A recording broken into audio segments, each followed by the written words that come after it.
If you've worked in retail and subscribed to enough magazines as I have for as long as I have, there are several names in the apparel industry that are evergreen, and one of them is Justin Berkowitz.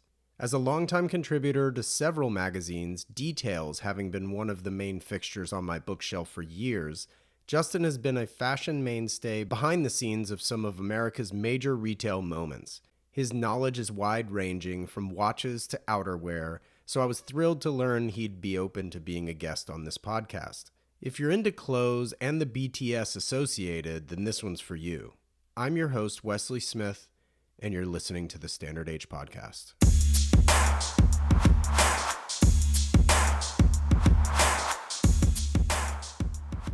Hi, Wesley. How are you? I'm well, Justin. How are you? I'm doing well, thanks. Good. Thanks for taking the time. My pleasure.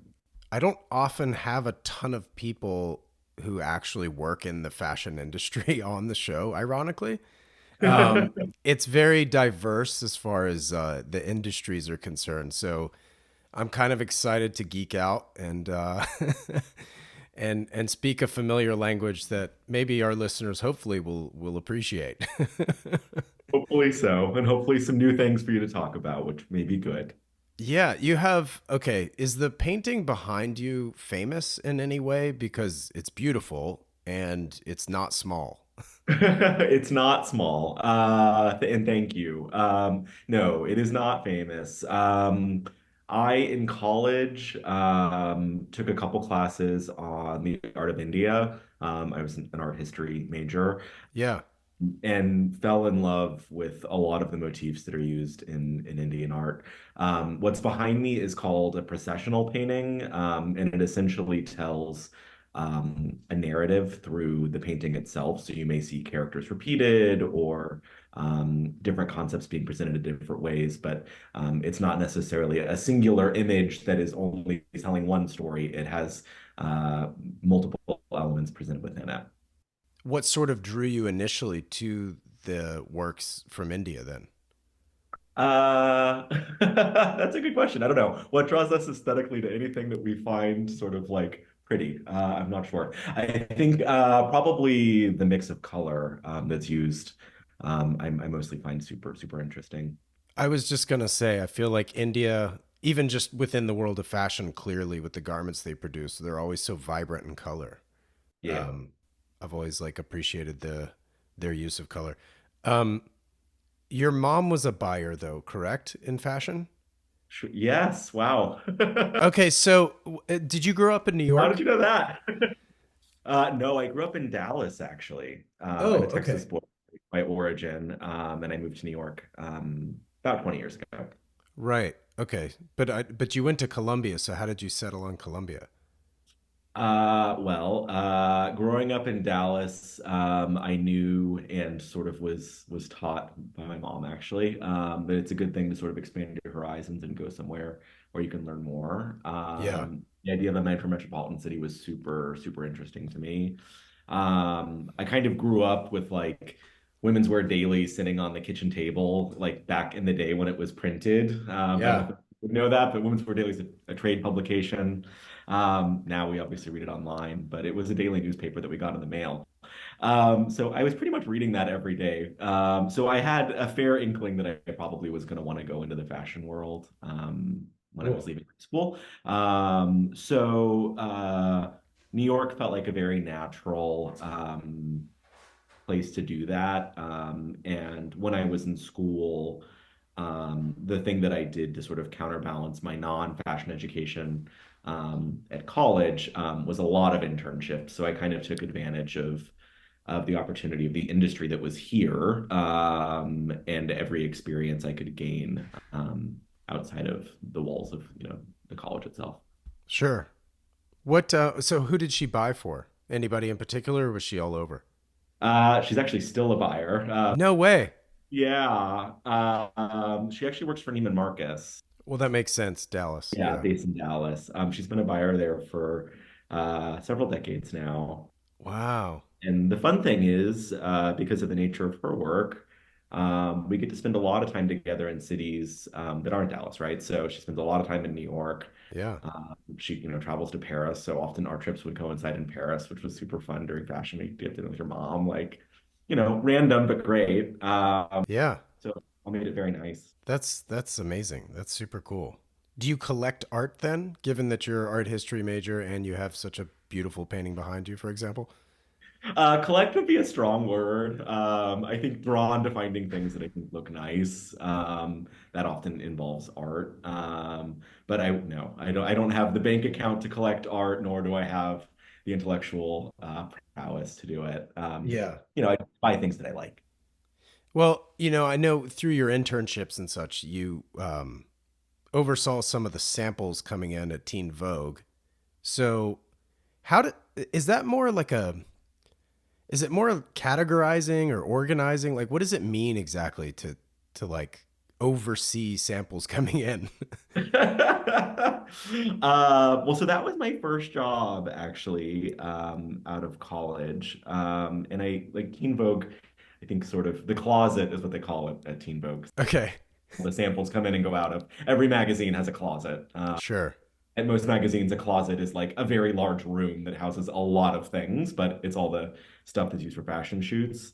right, Um, I think the closet at Teen Vogue specifically has like a special like relationship to the media in the world, given the television shows that were shot there and sort of some of the other things that happened in the media around that magazine.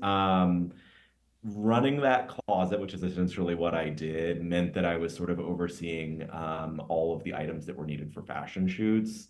So basically, the way sort of any magazine works or any editorial operation works is the more senior editors or the stylists really establish the tone of a fashion shoot and what they want it to look like aesthetically.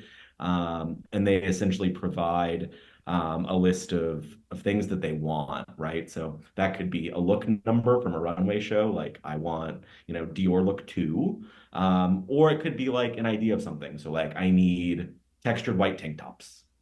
And the editorial staff that works for the magazine, the more junior people, help procure those things. So they work with publicists from fashion houses, or publicists from brands, and give kind of the brief of what they're looking for. I see.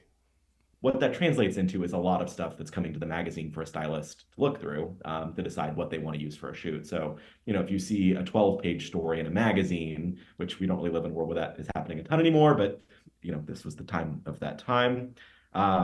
You would have way, way, way, way, way more, like let's say 10 times more product than you actually saw on a page of a magazine that Right. would come in for the shoot. So lots of things coming in. The magazine is responsible for all of those things. So when you work as a fashion assistant, you're in the closet, you're essentially responsible for making sure that that element of that thing gets to the office, goes to a shoot, comes back from a shoot, goes back to the brand that you borrowed it from. Right. So you have like a team of people that help you do that, but you're sort of like the person sitting at the desk, making sure that everything that's coming and going is doing so in the right way. Yeah. And I guess with, tens and 20s, numerous of the same item, and I use that in quotes, coming in, I guess that sort of, lends itself to also establish get the look for less as well, because it's kind of you get the expensive version sent to you and the lesser expensive version sent to you, I would imagine, right? So like, is that sort of how Yeah. Yeah. Well, I think the thing that was great about Teen Vogue was they were actually always very focused on mixing. So it might not be like get the look for less, but it's like, high low? yeah, exactly. Yeah. Um, and at that moment, that magazine was really doing that incredibly well and was really well known for it. It was like a great group of stylists there at the time who like were obsessed with finding an interesting mix of things. So it was super Yeah. cool. Yeah, very cool. Well, then, I mean, you kind of explained very well, like kind of what an editor does, especially with the fashion shoot does. But you've been a market editor, so how exactly is that different, or is just finding the units that I get appropriated is probably the wrong word to use, but targeted at a certain geography, or like what does it exactly mean? Yeah, so a market editor is essentially what I was describing before. That's sort of the slightly more junior staff on the team. What they're responsible for is a certain market. So, like what is made in a certain market. So, Oh, I see. when I was at Details, for example, I was responsible for essentially the American market and the French market. So Okay. a marketer's job really is to like when that stylist comes in and says they need X, Y, and Z, and they maybe don't give you like a brand that they want it from. You need to go to know to where to find it. So Hmm. what you become is like a subject matter expert for your given geographical area, Oh, cool. the fashion things that they make. America and France are obviously very large, sort of like things to know about. Yeah. But you're what you're really doing is you're spending a lot of time going to shows and going to showrooms to look at things and developing your relationships with the publicists and the brands to be able to get the things that you need, and then working with the stylist to bring them to the office for when they're ready to shoot. Oh, cool. Well, you may not be familiar, I don't expect you to be, but watches is something of a through line with a lot of these episodes that we have. And I know at Marie Claire, you were, overseeing some of the watch department as well, as far as, that focus goes in accessories. What were you into watches prior to that role, or was that just like an extension of accessories that just landed in your lap? Or It's very funny. I knew really not much about watches going into that job. My first boss at Teen Vogue was this incredible woman named Taylor Tomasi Hill, who was like really famous for her bright red hair and a great street style star. She left Teen Vogue and went to Marie Claire and brought me with her. And one of the things that was different from the Teen Vogue job to the Marie Claire job was covering watches because it was a very different market. And Marie Claire was focused more on career-oriented women, and they obviously needed nicer timepieces. sure. What was super cool about that, it was basically, my second editorial job, and I was like in my mid 20s. And part of that job was going to, when it existed, SIHH in Basel Yeah. to meet with, all of the watch brands, and spend some time like looking at all of the new things. So that was really my first exposure to like traveling to Europe for work and sort of experiencing brand presentation on that level, Wow. which is very different to the way fashion works. Yeah. Very Yeah. different. But also wildly interesting. And I really got a crash course in sort of the watch world, how things worked, and learning about sort of the landscape. And then also a very specific version of that because it was really focused on a female reader, Yeah. and a female customer. What was the watch on your wrist those days? I wasn't wearing one then. What it led to fairly quickly was around that time, JLC released a 1931 tribute watch. It was the first one they did. It's perfect. It looked like that. It's like a really classic, simple tank style watch. It's only got one dial on one side of the reverse, so the other side reverses to metal, in the very classic polo player way. And I kind of just fell in love with it. I mean, like one of the things about going to the watch fairs is you see a lot of watches with like a lot of complications and a lot of things going on in the dial and Yeah. lots of really extravagant specific things for people who have lots of watches so they can buy, you know, whatever kind of watch they need for one specific activity. What I liked about that watch was sort of how clean and classic and timeless it was. 100%. I think today we talk a lot about tank style watches and Cartier watches really having a moment. At that time, like no one was talking about a tank style watch. I mean, I think we were still really in the moment of like 42 millimeter watches being like the hottest thing ever. So I really liked the restraint in terms of the design elements and the classicism in terms of the way the watch was presented, and felt like Yeah. it was a good watch to start I with. mean that watch is perfect. It's I'm actually a tank owner. I don't have a Reverso, but if I were to get a Reverso, that watch, the Tribute, would be the one. I mean, obviously I can't afford the original 31, but that's quite okay. Do you still have that watch in rotation? Oh yeah, of course. I'm a two watch guy. I don't have like a massive collection. It was the only watch I wore for probably about 10 years. So I was obviously very careful with what I did with it. Sure. But, I really liked like the high low of it. So like I was really happy wearing it with like a t-shirt and jeans. Though it's Totally. certainly designed to be worn with something that's a little bit more elevated. No, but I love that too. I mean, I wear my tank with a suit if and when I'm wearing a suit. I'm based in San Diego. I don't wear a suit often. It's almost like I don't even have a choice if I want to wear it. It's going to be with something casual. Yeah. But I briefly saw something with a lighter color dial on your wrist currently. So you have the black dial of the Reverso. So what are you wearing right now? So my other watch, which was a slightly newer acquisition, is a Norcia Perpetual, just really simple, basic Rolex, Yep. 36 millimeters, just like the most classic upon classic Yeah. of their watches. So no date. No date, Perfect. just really, really, really clean. It was actually a gift from my husband for a wedding, so it has Amazing. sentimentality to it. And it's sort of like a great no-brainer. I can wear it on the water, like easy go-to. 100%. I got a 36 millimeter OP no date as my wedding watch as well. Oh, there you go. So because it's the do anything watch, right? Like you could dress it up, you could dress it down. The oyster case allows it to be waterproof. To your point, what? So is that the white dial, or Yeah, yeah. do you suspect you will continue down the road of watches in the future, or are you kind of done? Professionally or personally? Well, either way, yeah, yeah. I think so. Personally, yeah. I mean, I think watches are like a super interesting thing to get into. Mm-hmm. I probably like them for the reason that like every other human on the planet likes them. Like there's a technical aspects that's fascinating. Like, wow, man can do this. And then there's also an aesthetic thing that's like really interesting and like the way to create beauty out of a mechanical object, I think is super interesting. Sure. So yeah, I mean, I don't imagine that I will forever be a two-watch person. But at the moment, I'm very happy with that. Yeah. Um, I think professionally, as I go into sort of this sort of new phase of my life with new retail venture, one of the things that I am excited about working on is sort of curating new products in the store. And someday I would love to be able to figure out what watches in the store looks like.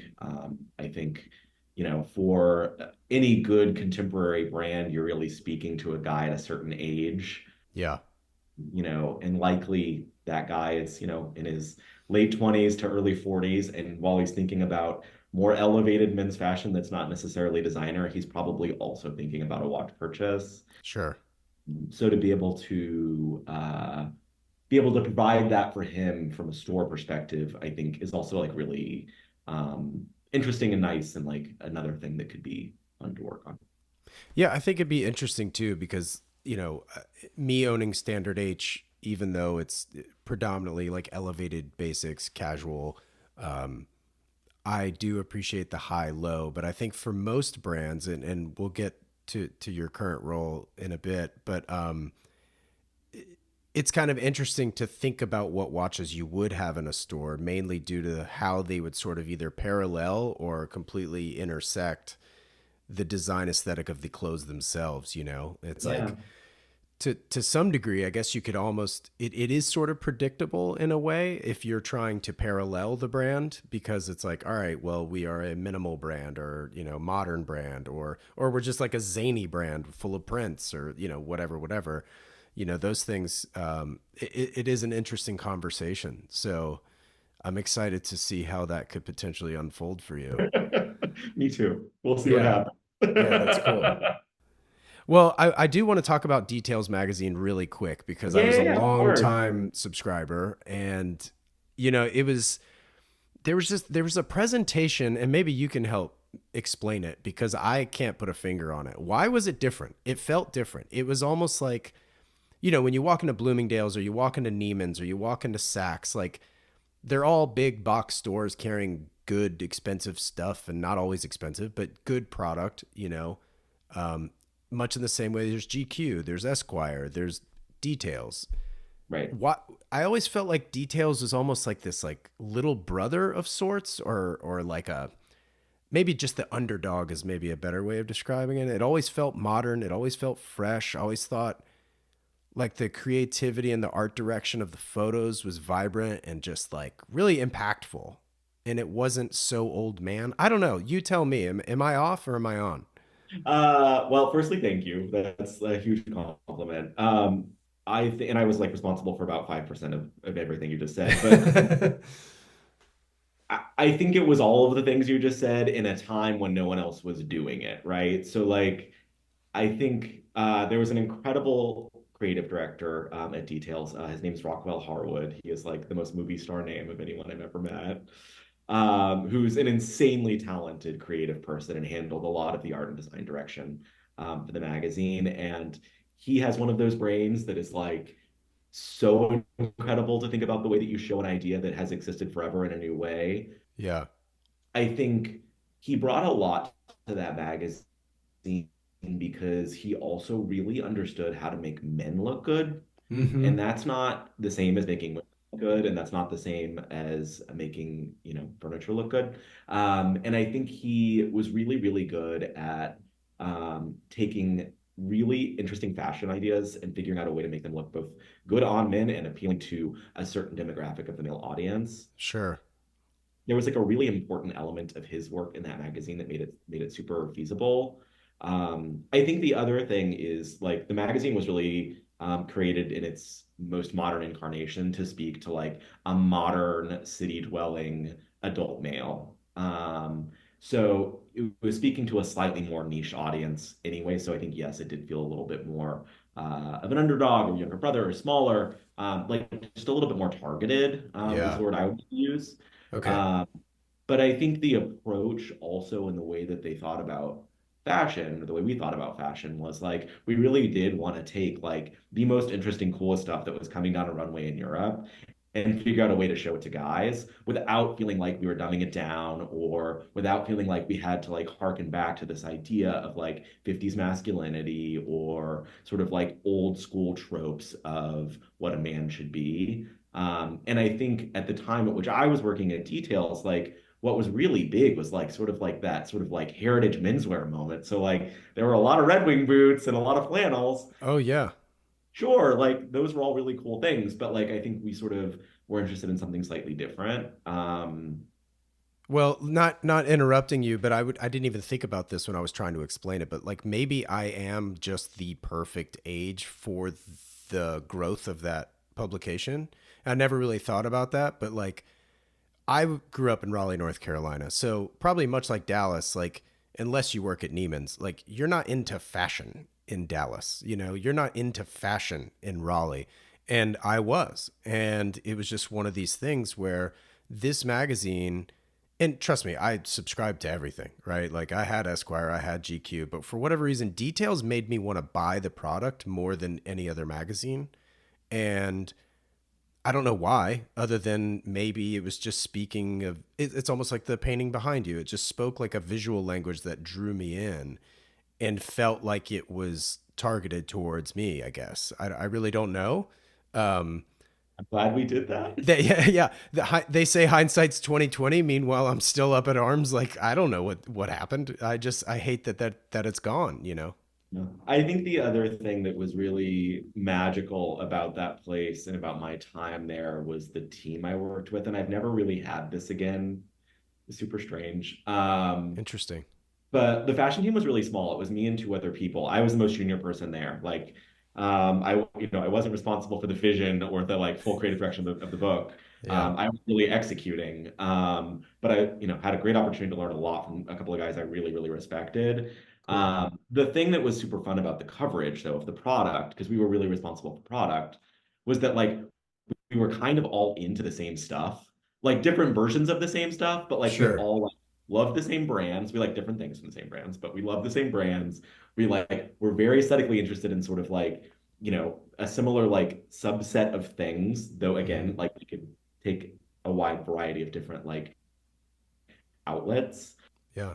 but there was like it wasn't like each of us brought like a certain different sense of style or like a certain different thing. We all really kind of loved all like the same thing. So it made like the concept of a vision and the thing that you like are super into, those conversations, like Yeah. what jacket goes on what page, really easy because we were all like we're gutturally like, ugh, that's the thing. And I bet that made it so much more fun to show up at work.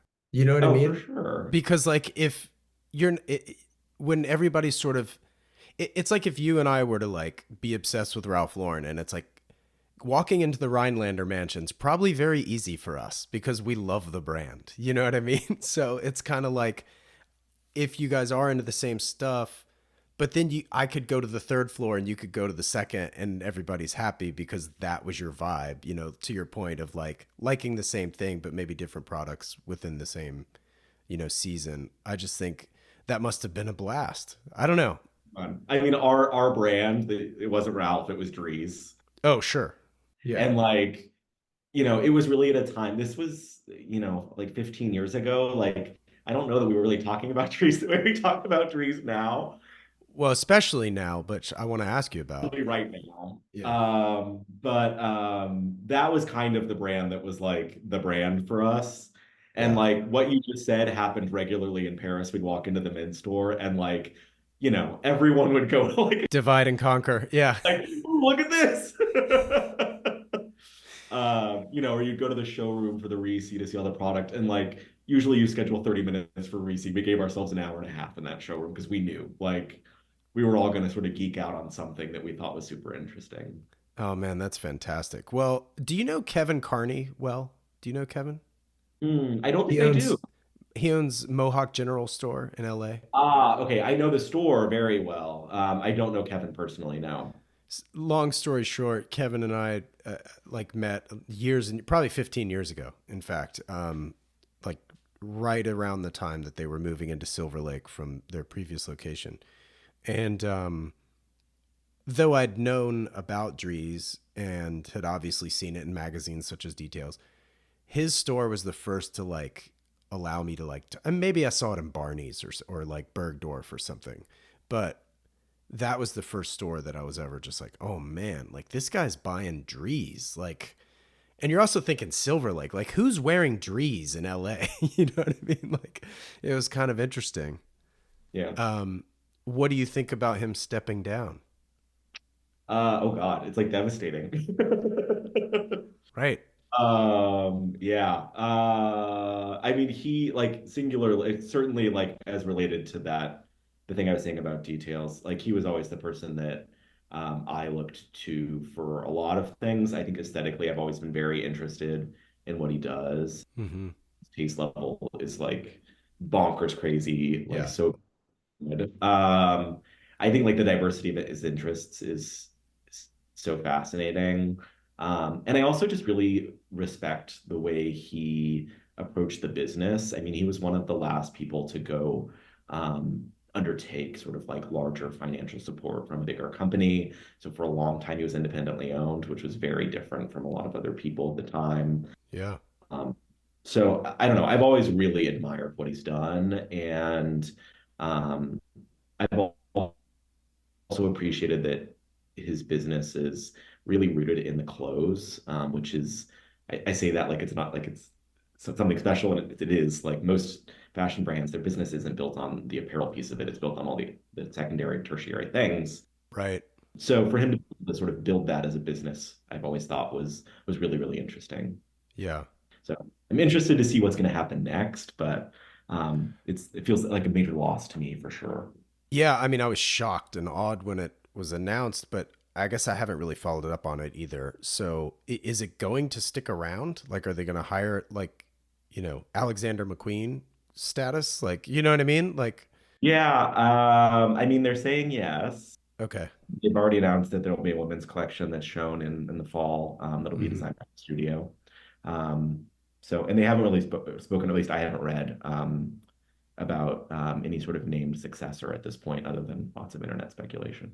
Yeah. Yeah. Yeah. Where do you shop? That's a good question. I shop less now, I guess. Well, yeah, because I'm sure your collection of clothes is so robust at this point. You don't need anything. Um, I think, well, I think also like I found as I age, like the things that I want become less and less. Yes. So I mean, very candidly, like before I left Bloomingdale's, it was my job to build an assortment in that store that I thought was interesting and compelling. So by the very nature of doing that, I was building things into the store assortment that I wanted to buy, right? Sure. Like that is very simple math. That's details for you. Yeah, exactly. It's sort of the same thing. So, for a long time, I was really shopping a lot at Bloomingdale's. I think what I've also found is I'm also attracted more and more to vintage stuff Yeah. because I like the idea of something being truly special. And I think when you have something that's older, it feels a little bit more rare or obscure, or like you're not going to see it coming and going. Hmm. So there's a store here in Brooklyn where I live called Front General. It's in Dumbo. It's a storefront that is curated by a group of Japanese people who do like an incredible job of both designer vintage and like dead stock military and workwear and all of that stuff from like France and Belgium and Italy. And then also source sort of like new essentials, I guess, like t-shirts and sweatshirts and socks, Yeah. makers in Japan. So like the mix to me is so interesting because you've got like kind of everything you need across like a spectrum of different ideas. Cool. So I find it like a super interesting shopping experience. I'll have to check them out the next time I'm in the city. What is there like a small or unknown brand that you think deserves a little more shine, so to speak? The one that I am relatively into now is a brand called Lee. Um, they're also a Japanese brand, actually. Okay.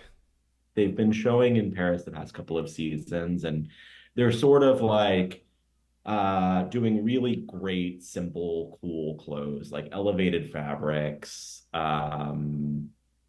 interesting ideas, great colors, and not sort of like wacky design exploration or experimentation. Like the shirts all have two sleeves, but it's really nice. How do you spell that? Auralee is Auralee. Okay. I've always kind of been into sort of more practically or workwear driven menswear. So like La Mer is another brand that has always been a touchstone for me and one that I've always really liked. Sure. It's, great stuff. Yeah. You mentioned Bloomingdale's, so you were the fashion director there. I'm kind of sort of hazy on what that means as well. Is it more like a creative director? Like, I mean, I think of like Simon Doonan, obviously at Barney's forever, Yeah. who's like an icon. Yeah, absolutely. Totally an icon. It is not that. Okay, okay, okay. Fair enough. At the other thing that's also like important to remember is Bloomingdale's is a store of like 36 stores. So like what someone does at Bloomingdale's is going to look a little different to what someone does at any other store because scale makes an impact on what you do in your job, right? Like if you've got to Sure. do it in places, it becomes more narrow. So what a fashion director does for most stores, though, is really define the tone of the product that you're going to see in the store for the upcoming season. And you do that like in lots of different ways. But primarily, you're working with the buying team. So when I was at Bloomingdale's, I had the great fortune of working with like around 8 at a time buyers for the men's department. So you had a guy who was buying just suits, and then a guy who's buying just contemporary sportswear, and then a girl who's buying classic sportswear, someone who buys denim, um, and really working with each of those buyers to try to make sure that there's a through line in terms of what we're talking about. So a trend idea or storytelling idea that we can present to the customer sort of cohesively together Mm-hmm. and also that what each of them is doing in some ways speaks to what the other is doing, right? So Right. like we're talking about, camp shirts and bright prints in our sportswear selection. Like, if a guy's going to a wedding in the Caribbean, there's got to be the appropriate suit to wear with those camp shirts. Right. So, Right. is it linen? Is it something colorful? And how do you sort of bring those things together? Do Yeah. we have the right soft suede loafer or the right sandal or the right espadrille? That all of these things can be tied for more sort of one unified look. So there is sort of like an edit going on so that you don't have a shirt with three sleeves and a jacket with two and Yeah, yes, yes. Yeah, for sure. In theory, you want like a through line of some sort of aesthetic idea that can tie the assortment together. I think people who knew me well would often comment that like they could walk the floor and be like, "Oh, all of this feels very Justin," which is to me is a huge compliment because it means like not only do I have a clearly defined idea of what I think this should look like, but also like the ability to work with all of these people to try to like make sure that we can make that thing come to life, yeah. and build the trust with them that they're willing to go down that path with me. Now, did you ever work in stores as a salesperson? I did in college. Where'd you work? I worked at a really small specialty store. I took a little bit of time off when I was in school, and I moved back home for a little bit. And I worked at a really small specialty store in Dallas that's no longer in existence. Oh, bummer. But basically, it was like a tiny boutique, sold like, a bunch of different stuff for men and women. But it's funny, like I met someone there who ended up going on to open her own store in Dallas and who was this amazing buyer, and had such a passion for the business. And it was one of those experiences that like I also met someone else who like moved to Charleston, opened her own store that's now become very famous, which is great. Oh, wow. But like they really kind of like ingrained a lot of like life lessons about customer service and sort of like working with people to help provide solutions, that have really stuck with me. I enjoyed working on the floor a lot because I felt like it was a moment in which like I felt like a lot of people would come into the store and like they would always come in with a problem, right? Like I need a shirt or I have a Right. date tonight, I don't know what to wear, or I have a wedding in a month, or and it's people who like are really nice people, but they just don't know anything about clothes. And like how cool that like I can take this thing that like I like and that I'm super interested in and be like, oh, well, here are three potential solutions for your problem. Like I think this thing is really cool because I think this would work for you because, whatever. And to be able to help them and sort of like have them put something on and see them either really enjoy it or not enjoy it and try to find another way to solve the problem. I found super fun, and really interesting. That is such a great explanation as to why I loved working in retail. Because, Good. I mean, it is. It really is because it's taking your passion and helping people. Like, Yeah. like what doesn't make you feel good than helping somebody else? You know what I mean? Like I just Yeah. in any form for that matter. Yeah, for sure. I mean, as humans, I think we find, happiness in making other people happier. So, But like, okay, so what was like your typical day like at Bloomingdale's? Because look, I mean, you're picking stuff for advertisement, right? You're picking stuff for visual merchandising. Or the windows, for yeah. example. You're picking stuff for things for the salespeople to sell, obviously, and putting the Justin stamp on it so that your friends can walk in and see that it's got the Justin fingerprint. But like, so is there any particular segment of the business you're drawn to more or identify closest with, be it, sales or visuals or buying or what have you? Um, I guess I would start with saying like there was no typical day. Like every day was a little different. It was very cyclical, but that's because we work in a cyclical business. Right. Sort of know certain parts are going to be certain elements will be more important at certain times. Sure. Go through a buy cycle. And the preparation you do for each part of that cycle looks a little different. So it happens and then it repeats. Yeah, that makes sense. Um, One of the things I love that I was also responsible for that like I found a super big passion for, at Bloomingdale's was like the new brand acquisition piece and like supporting a lot of smaller people. Cool. So by the time I left, like we really had, at least in a couple of cities, like a really robust assortment at an apartment that spoke to like a lot of newer designers or smaller brands or um, sort of interesting people doing interesting things that I thought were compelling. And I enjoyed sort of working with those people a lot. I enjoyed like helping them understand like the department store landscape or the American, retail landscape. And I also really enjoyed like bringing that stuff to the floor and seeing how it could make our floor sing Hmm. and also seeing the sales associates get excited about it. Like, there's no one more jaded than a Bloomingdale sales associate or a department store sales associate who like has seen the same thing 100 times because they live with it every day. Like, it's really Right. understandable. If it's a Right. boring thing, they're not going to be excited. So, when you would bring something new and you've got like the sales guy on the floor who's like, "Oh my God, this is amazing!" Like, it really does kind of hit at your core in a way that it doesn't necessarily with other people because for a fashion director, for someone in the buying office, like the first customer isn't the person actually buying it, it's the guy who needs to sell it to the customer on the floor. So you Right. need him engaged in that product first to make sure that it then gets into a customer's hand. Yeah, that's really well said. And I mean, to your point. I mean, it's kind of like walking into the same closet, being like, "Shit, I have nothing to wear," you know? Yeah, yeah, it's exactly the same.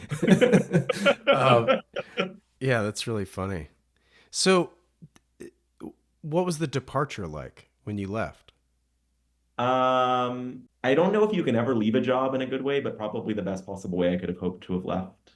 Yeah, I really enjoyed my time there. I got to work with some great, great, great people, and I really got to learn a lot. I mean, it's for sure like the best retail experience you can have. Um, the departure was bittersweet. Like was really excited to go because I had a new thing that I was going towards that I was really excited about. sure.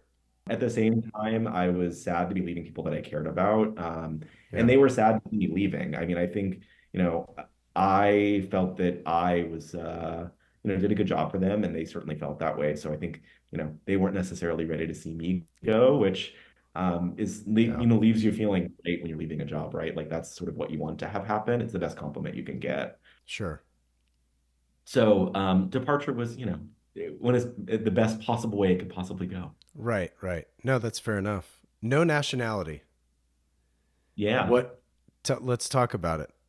Sure. Yeah, yeah, yeah. Well, so I think I spoke a little before about what I liked doing at Bloomingdale's, and that was bringing in small brands. Yeah. NN.07 was one of those brands. I actually first discovered it when I was at Details. They had like just launched Mr. Porter, and they were like doing, I don't know, a couple of like men's trade shows. So I think I was at like Magic in Vegas, and they had a booth. Oh wow. This is like 12 years ago. Yeah, I was to say at least 10. Yeah. Yeah. It was when they had that special area called the tents that was like for Yeah. all creative brands. So like when Todd was getting his business off the ground, he was there, and like, you know, all the like the slightly interesting American contemporary brands were in that little area. But I got to know the team, or at least the distributor at the time. And when I started at Bloomingdale's, like one of the things I really wanted to like hit the ground running with was like a more developed contemporary assortment. I felt like there was an opportunity with a brand like NN.07 because they made such great elevated basics that like, and they had zero US retail presence that like there was an opportunity to try to start something. Hmm. So that brand was really one of my first pitch meetings when I started at Bloomingdale's. I'll never forget walking into the showroom in Paris and meeting with one of the founders and like selling him American department store basically. Wow, that's cool. It's funny. I just ran into the buyer who like did that meeting with me at a party a couple weeks ago, and he was bringing it up as well. But anyway, really liked what they did. And Bloomingdale's became the first department store, and I think the first brick and mortar store in the U.S. To carry the brand. So um, forward, 8.5 years with a lot of different department stores in the U.S. and a lot of specialty stores, and has really built a decent sized business here and was sort of ready to do more. Hmm. And started sort of talking about that. I have lots of conversations with brands about lots of different things. Sure. So as we were talking about it a little bit, I realized like I was pretty interested in understanding what I could do with them because I've been really impressed with the acceleration of their growth in the past 5 years. And there's also been like an acceleration aesthetically of what they're doing in the past 5 years that I think is super cool. Sure. Um, What do you think you attribute that to? I think it's a couple of internal changes that have happened where they really decided that they wanted to be looking very much outwardly and globally. I think the brand had a lot of sustained success in Scandinavia in its earlier years. And the Scandinavian aesthetic for a really long time was really minimalist, really clean Yeah. and simple. And I think there's like some really cool things that have been happening in Copenhagen in the past 5 or 6 years. Like there's much more of a fashion voice. Copenhagen Fashion Week has really become a destination on the world circuit. And there are a lot of really great ideas happening, both in Copenhagen and in other countries in Scandinavia. And I think NN.07 is a part of that. And I think their sort of broadening has coincided with that, but then also allowed it as a brand to accelerate and speak to a lot of different and more people. Sure. Is really helpful from a business perspective, but then also like super interesting from a creative one as well. Yeah. Now, are they opening up their own store, I guess, in New York? Yeah, they're doing it with me. Sure. So I'm opening it for them essentially. It's a strategic partnership is what is I think the term that we're using. Yeah. But what's really exciting is, yeah, there's a store opening on Lafayette Street. If you remember, sort of like when Supreme was on Lafayette, it's in the same building. It's the space next door to it. So that's where Hodinky is. The Hodinky space. Yeah, is right there. Yeah, they're still vinyled up. Yeah. There's not Yeah. a physical store open, unfortunately. I wish there was, but Yeah. yeah, it is right next to the Houdini space. Okay, cool. The coffee shop next door. Oh, it's next door. You're thinking of La Cabra, I think. Yes. Danish. Yep. So good. It's great. There's a line outside every day. And one of the things that was really appealing about the location that we chose for the store was the amount of foot traffic. Right. I think even though the brand some great success in department stores and a few specialty stores. It's not a household name in the US. It still is relatively unknown. And I think one of the things that we knew would be really important was helping to build brand identity. And I think that's one of the things that was a key part of me sort of being a part of the conversation is helping really establish the brand in the US in a new way and in a different way. And a store certainly does that. And the location that we have certainly does that. So hopefully it allows us to speak to a lot more people. How are you finding the hiring process? It's been interesting and good.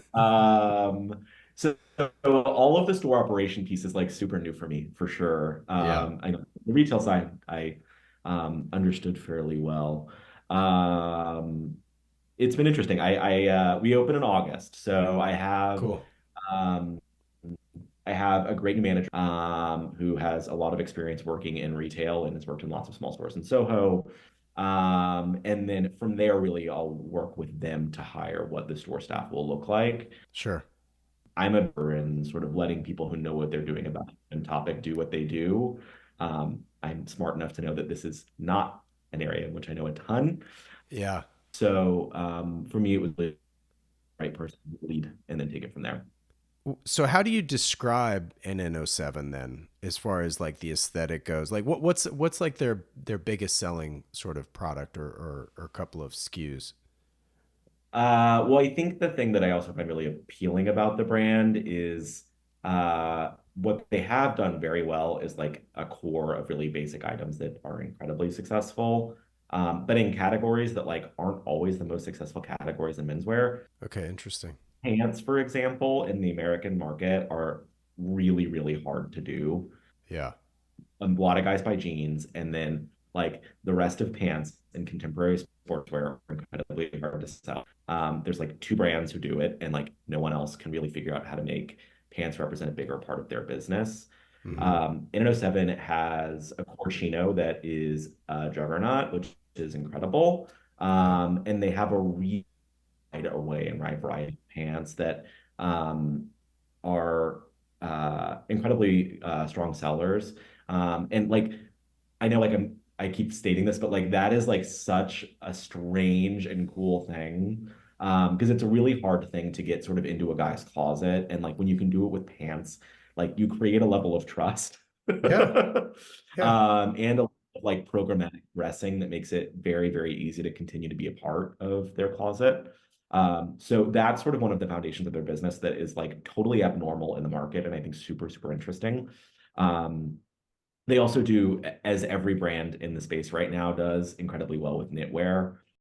Sweaters have been a really important part of men's wardrobe sort of since the pandemic has happened because guys have gotten much more casual in terms of the way they're presenting themselves and thinking about wardrobing looks a little different.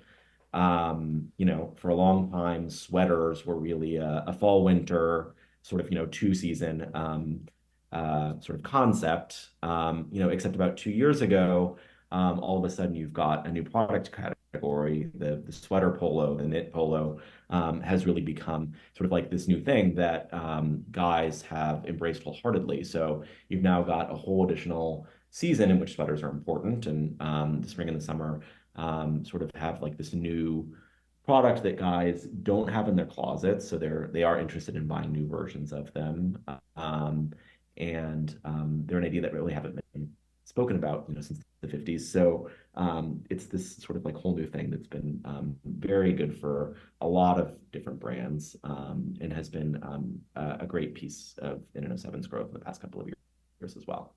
Sure. No, that's great. One thing I want to ask you about is how exactly does trend forecasting work? Especially when you're talking about something like a new product category like a sweater polo or knit polo.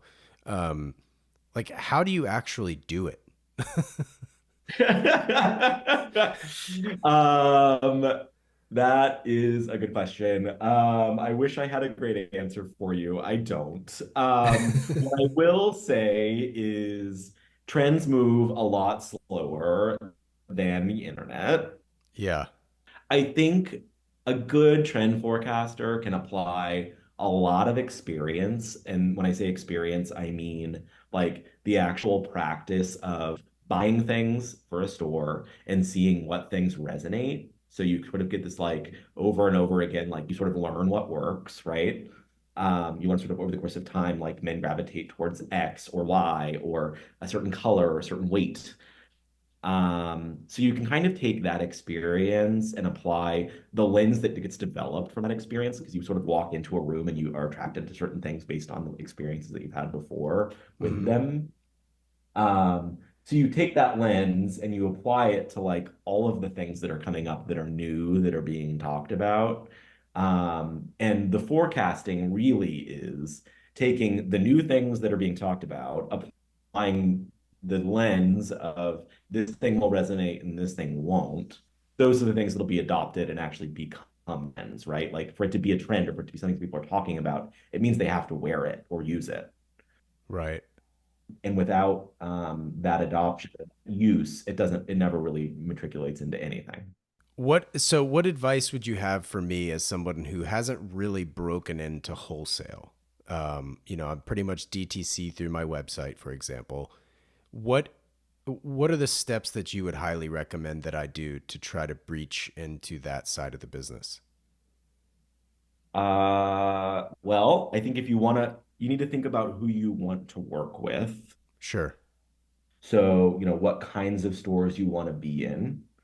And then you need to start reaching out to them. And I think the reaching out basically becomes more conversation of like, I am doing this thing. I would like to show it to you. I'm not sure if you'll think it's right, but I'm really open to your feedback. Hmm. So conversation, because inevitably a buyer is going to have a lot of knowledge about a given product category or product sector because they see all of it. Sure.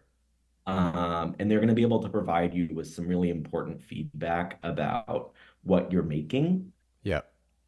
and be able to talk to you about like the elements of what you're doing that they think are really appealing or that they think are um, unique or singular in the market or are a great way to differentiate yourself. And they'll also probably be able to tell you like some things that they think that you're doing that maybe they would suggest that you think about doing differently, or some things that you think that they think are already being really well done by a lot of people, so it would be very hard to sort of break into that Right. piece of it. Sure, sure. But I think leveraging sort of like the connections you have with the stores that you want to be in and having conversations with the people responsible for making the buying decisions for those stores Hmm. um, is really the best way to start sort of the wholesale conversation. Cool. Yeah, thanks for that.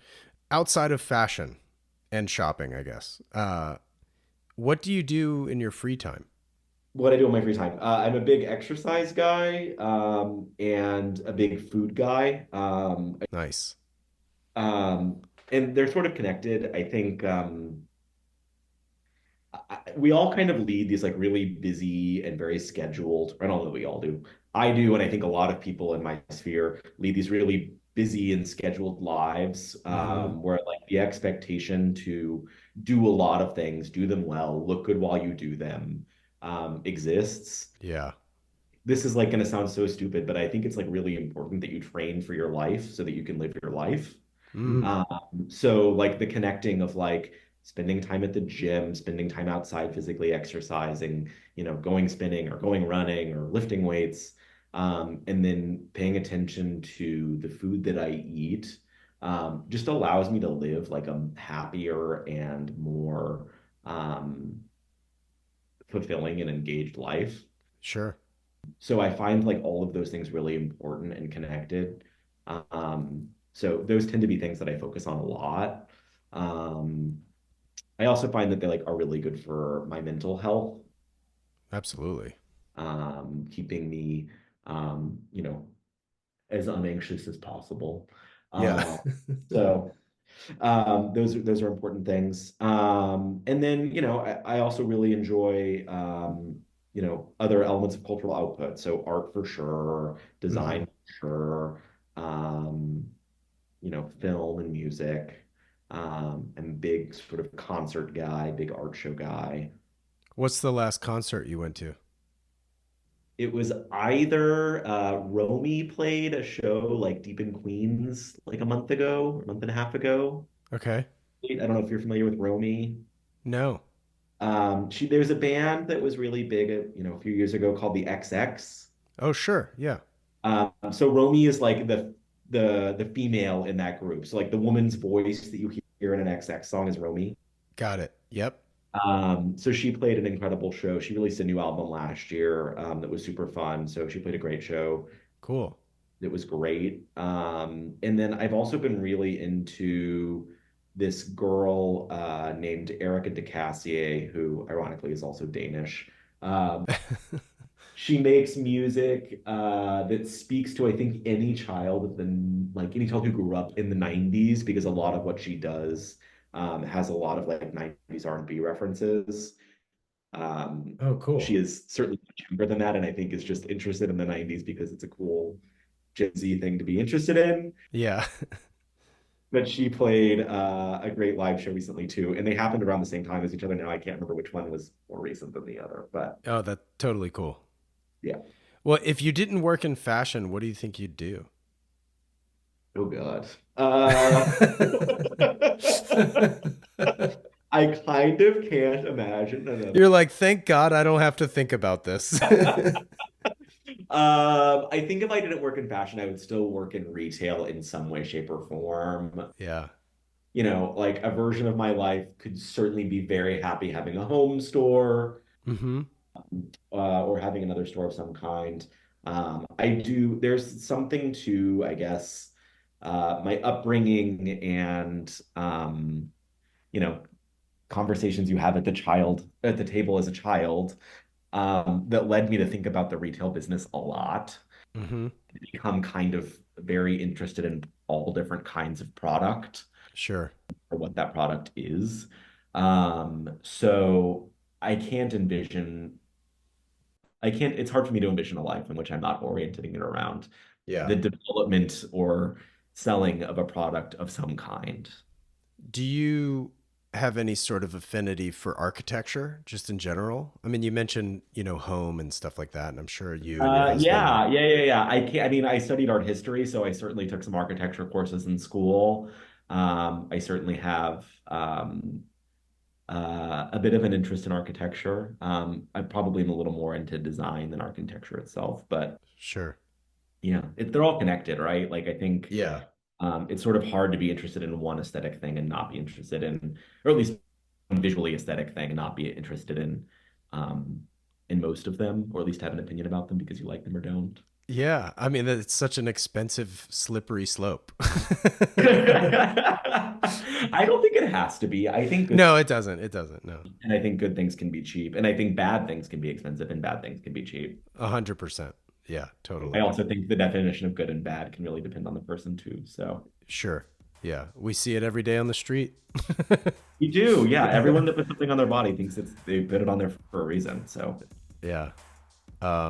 Justin, thank you so much for your time. This has been super fun. I really appreciate all your insights and getting, to know you a bit more. And yeah, I can't thank you enough for taking the time. absolutely my pleasure. It was really nice to meet you, Wesley. Yeah. Hope to connect sometime in New York. I'm there 2, 3, 4 times a year, something like that. So maybe we could go to Macabre and get some coffee. Absolutely. Let me know next time you're in town. All right. This wraps up this episode of the Standard Age podcast. If you like what you heard, I'd love it if you'd share it with a friend or two. And if you have a moment, please rate and review the show as it helps others discover these episodes. It absolutely helps far more than you realize. Shout out to Jensen Reed and Super Beautiful for the theme track. Thank you so much for listening, and I'll catch you in the next one. Take care.